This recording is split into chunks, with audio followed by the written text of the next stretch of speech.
Nurses have a reputation for eating their young. In today's episode, we're going to discuss why they should not do that and what they should do instead.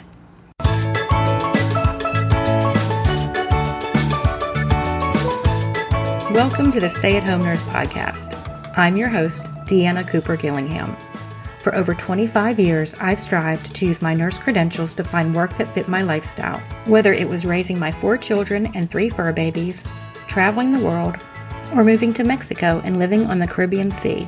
Sometimes I succeeded, and sometimes I failed, but I always learned from the experience. Now, I want to help you by sharing what worked and what didn't work. There are so many opportunities out there for nurses today. The Stay at Home Nurse Podcast will inspire and equip you to have a nursing career that is meaningful and supports your lifestyle. Now let's get started.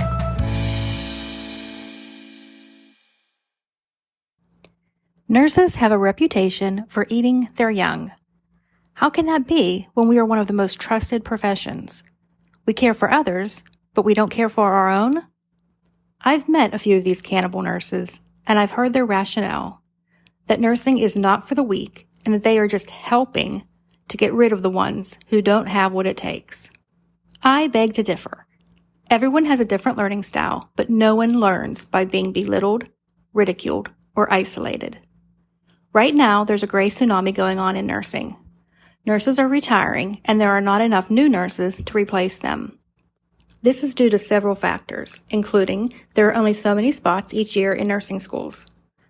Not everyone who starts a nursing program finishes, and new graduates are leaving nursing and not making a career of it. When I or my family need a nurse, I want it to be a smart, compassionate nurse who is part of a team of nurses who can rely on each other at the bedside.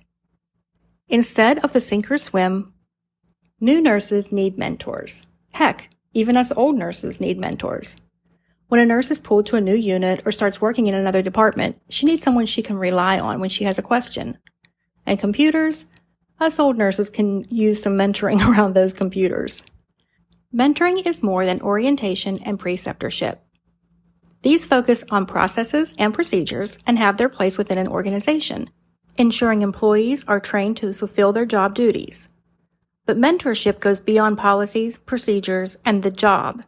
It focuses on the whole person, their career, as well as their work-life balance. Many people think that mentoring requires a huge time commitment and decades of experience. The truth is, all that's required is a passion and a desire to help others. Being a mentor allows you to share your passion and expertise to guide others on their career path while leaving a legacy.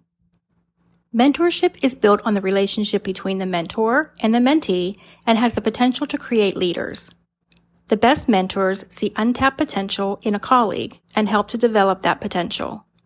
They will challenge them to go outside of their comfort zone while providing encouragement, support, and direction that guides the mentee to grow into their full potential. The most successful mentor-mentee relationships occur when there is a connection between the two individuals, where the mentor truly cares about the success of the mentee, and the mentee values the support of the mentor. This creates a sense of accountability to each other, making it more likely for each individual to do their part. But mentoring doesn't have to be one-on-one. In fact, there does not even have to be a personal relationship. After speaking at a conference, I was approached by a young lady who introduced herself to me as my mentee. To say I was shocked was an understatement. I had never met her before in my life, but I had noticed she had listened intently as I spoke at a conference. As we began to talk, I understood how I had been her mentor. She had followed me on social media, read my book, and was a member of my online community. Even though I had never met her, she knew me, and I had made an impact on her and her career. A short while later, there was a post in our Facebook group, Case Managers Community, a private group where case managers come to support each other. A woman posted that she had just accepted the position of Director of Case Management for her organization. She was thanking the community, stating she would have never accepted the position without the support and encouragement she received from the group. They had given her advice and direction as a new case manager. They had encouraged her to accept the interim director role. During her time as the interim director, she had sought and received guidance from the group, and now she felt prepared to accept the position as director. This encouragement did not come from any one person, but from a supportive group as a whole. The group had mentored her. This made me think of some of my mentors. Although I had many traditional mentors throughout my career, I realized I had also had mentors I had never met. These were people who I had looked up to, was inspired by, and made me think differently than I had before I quote-unquote met them. I realized they were my virtual mentors, and although I had never met them personally, they had had a tremendous impact on my career and my life. A great example of this is when I began listening to podcasts. I was inspired to start an online business after listening to 3 podcasts religiously.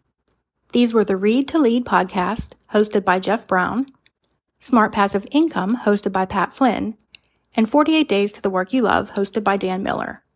These mentors opened my eyes to the possibility that I too could have a successful online business.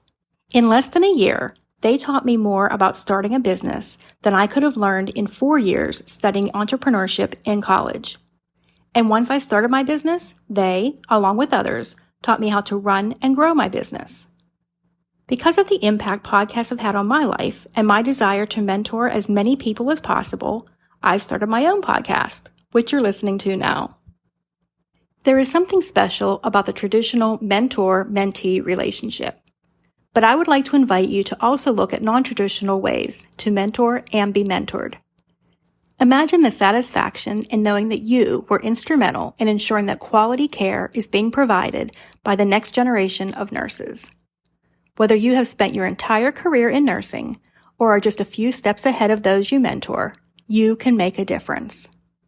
Fortunately, I have met many more mentors than cannibals, and each of those mentors has played a part in making me the person that I am today. I am forever grateful for the mentors in my life. So I would invite you to take action.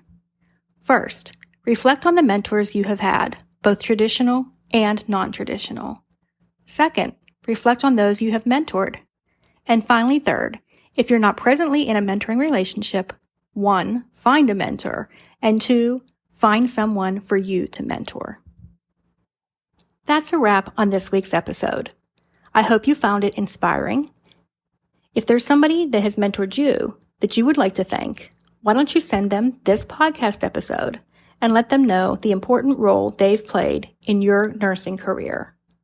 We would love it if you'd leave a rating and review. It really helps others to find the podcast. And remember, you can reach me at hello@thestayathomenursepodcast.com. See you next week.